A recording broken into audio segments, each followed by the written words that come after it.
Kaming video na nakita sa YouTube ng isang Amerikano, he's a black man, marami siyang problema. Parang sinasabi ni God sa kanya, parang, oy, mag-fast ka na, mag-fast. Pero sa daming problema niya sa marriage, wala siyang trabaho, wala silang pera. Sa sobrang daming problema, nag-fast siya ng 10 days. 10 days siya hindi kumain. After nung 10 days, hindi na sila nag-aaway mag-asawa. Sobrang daming miracle nangyari. Okay, after nung 10 days, may party sa church. Nilagay sa harap niya yung ice cream. Tinitingnan niya yung ice cream, sabi niya, I know I love ice cream. Addict siya sa ice cream, but wala akong emotion now to get.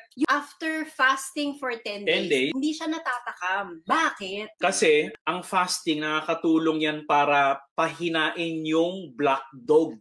Okay? For 10 days, sinastarve niya yung black dog niya. Kumbaga, hindi niya pinapakain, so hinang-hina na yung black dog niya. So by the time na tinignan niya yung ice cream, sabi niya sa sarili niya, dun sa YouTube, sabi niya, maikli lang yung video, sabi niya, yung pala, all of us people, all of us, ang belief natin, addict ako sa ice cream, gusto ko talaga yan. Parte na yan ng sarili ko. Ako na yan. Ako na yan. Na-realize niya after 10 days of fasting, yung totoong ako, hindi ko siya gusto. My black dog loves ice cream. It has been telling me that I love ice cream my whole life. And I have been believing the black dog. Na ako yun. Na ako talaga yun. Pero hindi ikaw yun. Hindi ko gusto yung ice cream.